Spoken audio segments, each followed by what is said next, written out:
আপনার এত ব্যথা কেন? আমারই ব্যথা। তাহলে কেন? তারেক সাহেব যুদ্ধের সামনে ছিল না, ট্যাঙ্কের সামনে ছিল না। মির্জা ফখরুল সাহেব ট্যাঙ্কের সামনে ছিল না। বিএনপির কোন লিডাররা ওই আন্দোলনের সময় ট্যাঙ্কের সামনে ছিল না, বুলেটের সামনে ছিল না। এমনকি আমি প্রশ্ন করতে চাই, জামাতের অনেক ভাইরা তো সামনে আসতে পারে না কৌশলের কারণে, সেটা ভিন্ন কথা, আসে নাই। শিবিরের একজন বড় লিডার দেখবেন না সামনে ছিল। আমাকে অন্য কোন বড় বড় লিডার থেকে দেখবেন না যাদেরকে মানুষ চিনে, তারা রাস্তায় মিছিল দিয়েছে, স্লোগান দিয়েছে, দেখাতে পারবেন না আমাকে। জাতীয় কোন লিডার ইসলামী আন্দোলনের বাহিরে জুলাই আগস্টের বিপ্লবে রাস্তায় ছিল, দেখাতে পারবেন না। রাস্তায় ছিলাম আমরা, বুলেটের সামনে ছিলাম আমরা, ট্যাঙ্কের সামনে ছিলাম আমরা। আল্লাহ না করুক, ধরে নেন যদি আন্দোলন সাকসেস নাই হইতো, সবাই শেখ হাসিনার কাছে গিয়ে বলতো আমরা তো ছিলাম না, আমরা তো অংশগ্রহণ করিনি, আমরা তো আপনাদের সাথেই ছিলাম।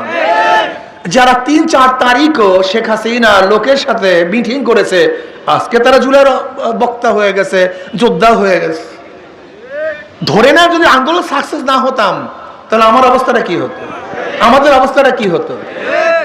আন্দোলন করেছে মানুষকে মুক্তি দেওয়ার জন্য, বৈষম্য দূর করার জন্য, চাঁদাবাজি করার জন্য নয়, সন্ত্রাস করার জন্য নয়, ধর্ষণ করার জন্য নয়। বাংলাদেশ আমরা ঐক্যবদ্ধ হয়েছে। বাংলাদেশ আর কোন ধর্ষক চাঁদাবাজকে আর ক্ষমতা নিবে না ইনশাআল্লাহ। যারা দুর্নীতি করেছে বাংলাদেশের মানুষ, তাদেরকে আর ক্ষমতায় নিবে না ইনশাআল্লাহ। যারা স্বামীকে বেঁধে রেখে ধর্ষণ করেছ, দখলদারি করেছ, চাঁদা না দেওয়ার কারণে টেম্পো ভেঙে চুরমার করে ফেলেছ, আমার গরিব দুঃখী মেধাবী মানুষের পেটের মধ্যে লাঠি দিয়েছ, বাংলাদেশের মানুষ তাদের লাঠি দিয়ে তাড়াইয়ে দেবে, ভোট দেবে ইনশাআল্লাহ।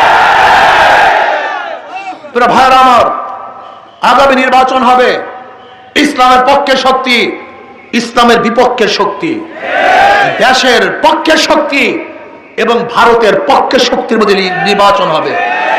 আগামী নির্বাচনে বাংলাদেশের মানুষগুলি সব দুই ভাগে বিভক্ত হয়ে যাবে। একটা ইসলামের পক্ষে, দেশের পক্ষে, আর এক ইসলামের বিপক্ষে, ভারতের পক্ষে। আজকে দেখেছেন পার্বত্য অঞ্চলে ভারত সেই পাহাড়িদের কুচকিয়ে দিচ্ছে, সেখানে গন্ডগোল চলছে, আমাদের সেনাবাহিনী আহত হয়েছে। এর কাদের ইশারা, কাদের ইঙ্গিতে এই কাজগুলো হচ্ছে? সম্পূর্ণ ভারতের ইশারায়। যারা ভারতের দালালি করবা, ভারতের সাথে সম্পর্ক রেখে দেশকে ধ্বংস করার চক্রান্ত করবা, আমি মনে করি তারা এই দেশের শত্রু, জাতির শত্রু। আমরা আমাদের পার্শ্ববর্তী